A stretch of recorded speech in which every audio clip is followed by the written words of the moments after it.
بسم اللہ الرحمن الرحیم۔ السلام علیکم ورحمۃ اللہ۔ پیارے ناظرین، تصور کریں عرب کی تپتی ریت سورج کی جلسا دینے والی تپش اور ایک ایسا مارکا جہاں حق اور باطل کی آخری حدیں کھینچ رہی تھی۔ ایک طرف وہ لشکر تھا جسے اللہ کی نصرت حاصل تھی، جو ایمان کی طاقت سے لبریز تھا اور جس کی قیادت خود نبی اکرم صلی اللہ تعالی علیہ وسلم کر رہے تھے۔ دوسری طرف وہ دشمن تھا جو اپنی تعداد، تیر اندازی اور جنگی چلاکی پر غرور کر رہا تھا۔ یہ وہ جنگ تھی جس میں اللہ تعالیٰ نے اپنے مخلص بندوں کو ایک ایسا سبق سکھایا جو قیامت تک کے لیے مشعل راہ بن گیا۔ یہ تھا جنگ حنین کا میدان، جہاں ایمان کی روشنی نے گھمنڈ اور غرور کے اندھیروں کو چیر ڈالا۔ اس جنگ کا پس منظر اور وجہ یہ 8 ہجری کا واقعہ ہے۔ فتح مکہ کے بعد پورے عرب میں اسلامی حکومت کا چرچا ہو گیا تھا۔ کئی قبائل نے اسلام قبول کر لیا، مگر کچھ طاقتور قبائل ایسے بھی تھے جو اس تبدیلی کو قبول کرنے کو تیار نہ تھے۔ ان میں حوازن اور ثقیف قبائل سرفرست تھے۔ یہ دونوں قبائل بہت بڑے مالدار اور جنگجو تھے۔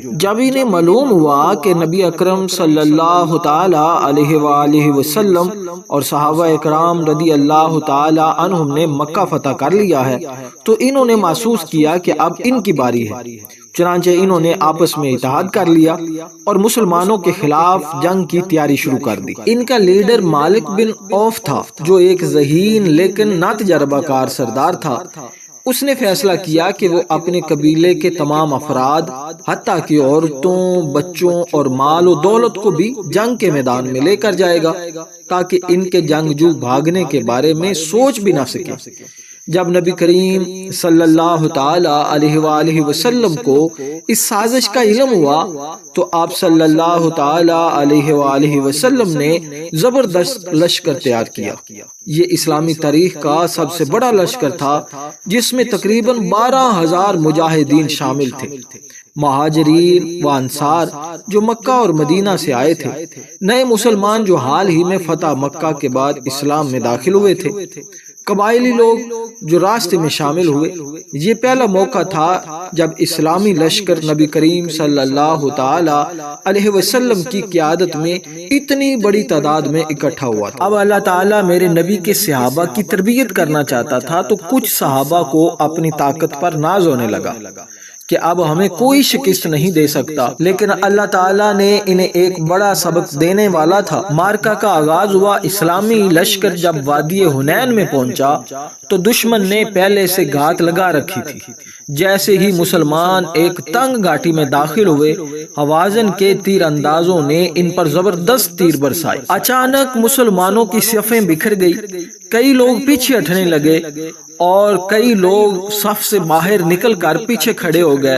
میدان جنگ میں ایک لمحے کے لیے افراتفری مچ گئی۔ ایک بات کا خاص خیال رکھیے گا کہ یہاں کچھ لوگ کہتے ہیں کہ صحابہ بھاگنے لگے، تو ایسا کہیں نہیں ہے کہ نبی کریم صلی اللہ علیہ وسلم کی قیادت میں صحابہ مکے کو بھاگنے لگے ہوں، نہیں، بلکہ یہ صحابہ تو نبی کریم صلی اللہ علیہ وسلم پر جان نچھاور کرنے والے تھے۔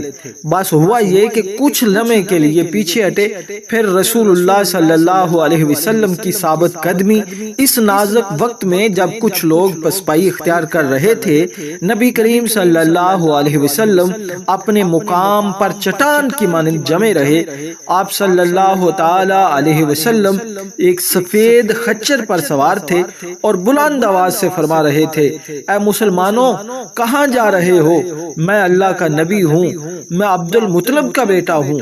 پھر آپ صلی اللہ تعالی علیہ وسلم نے اپنے چچا حضرت عباس رضی اللہ تعالی عنہ سے کہا کہ وہ بلند آواز میں صحابہ کو پکاریں۔ حضرت عباس رضی اللہ تعالی عنہ کی گرجدار آواز گونجی، اے بیت رضوان کے لوگوں، اے سورہ بقرہ کے مجاہدوں، لوٹ آؤ۔ یہ سن کر مہاجرین اور انصار پلٹے اور ایک بار پھر رسول اللہ صلی اللہ تعالی علیہ وسلم کے گرد جمع ہو گئے۔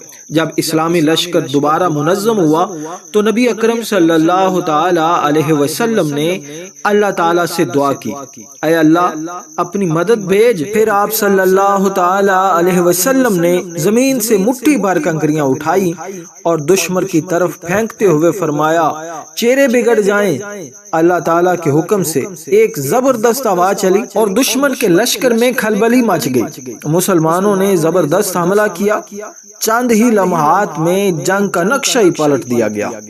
دشمن پسپا ہونے لگا، ان کے گھوڑے بدک گئے، بہت سے کفار مارے گئے، مالک بن عوف اور اس کے ساتھی جان بچا کر بھاگ گئے۔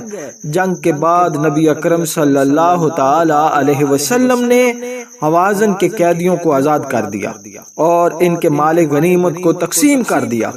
اس کے بعد نبی اکرم صلی اللہ تعالی علیہ وسلم طائف کی طرف متوجہ ہوئے، جہاں ثقیف قبیلہ پناہ لیے ہوئے تھا۔ طویل محاصرے کے بعد وہ بھی شکست کھا گئے اور اسلام کے قریب ہو گئے۔ یہ جنگ ہمیں بہت سے اسباق سکھاتی ہے۔ نمبر 1، طاقت پر نہیں، اللہ تعالیٰ کی ذات پر بھروسہ کرو۔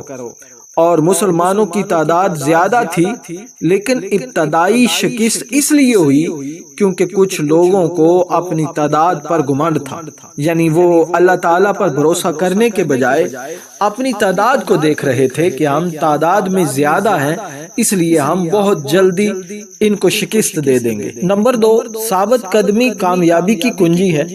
جب صحابہ اکرام رضی اللہ تعالی عنہم واپس لوٹے اور نبی اکرم صلی اللہ تعالی علیہ وسلم کے ساتھ کھڑے ہوئے تو جنگ کا نقشہ بدل دیا گیا۔ نمبر 3، قیادت کی اہمیت۔ اگر رسول اللہ صلی اللہ تعالی علیہ وسلم اس موقع پر مضبوط نہ کھڑے ہوتے تو شاید تاریخ کچھ اور ہوتی۔ نمبر 4، معافی اور رحم دلی۔ نبی اکرم صلی اللہ تعالی علیہ وسلم نے قیدیوں کے ساتھ احسان کیا، جس کی وجہ سے کئی دشمن بھی اسلام میں داخل ہو گئے۔ جنگ حنین کا یہ واقعہ ہمیں سکھاتا ہے کہ کامیابی اللہ کی مدد، قیادت کی بصیرت اور مجاہدوں کی ثابت قدمی سے حاصل ہوتی ہے۔ یہ جنگ جو ایک وقتی پسپائی کے ساتھ شروع ہوئی تھی، بالآخر ایک عظیم فتح میں بدل گئی اور حوازن قبیلہ مکمل طور پر مغلوب ہو گیا۔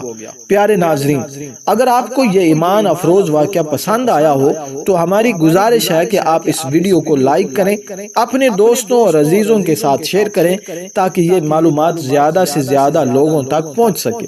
ہمارے چینل کو سبسکرائب کرنا نہ بھولیے، کیونکہ ہم اسی طرح کی مزید اسلامی، تاریخی اور معلوماتی ویڈیوز آپ کے لیے لاتے رہیں گے۔ آپ کی سپورٹ ہمارے لیے بہت قیمتی ہے۔ جب آپ لائک اور شیئر کرتے ہیں تو ہمیں مزید حوصلہ ملتا ہے کہ ہم اور بھی بہترین ویڈیوز بنا سکیں۔ کیا آپ کو یہ ویڈیو پسند آئی؟ اپنی قیمتی رائے کمنٹس میں ضرور دیں۔ آپ کے تاثرات ہمارے لیے بہت اہم ہیں اور ہم چاہتے ہیں کہ آپ کے مشوروں کی روشنی میں مزید بہتر مواد پیش کریں۔ جزاک اللہ خیرہ۔ اللہ آپ کو دین و دنیا میں کامیابی عطا فرمائے، آمین۔ اب اگلی ویڈیو میں ملاقات ہوگی، تب تک کے لیے اجازت دیجیے۔ السلام علیکم ورحمۃ اللہ۔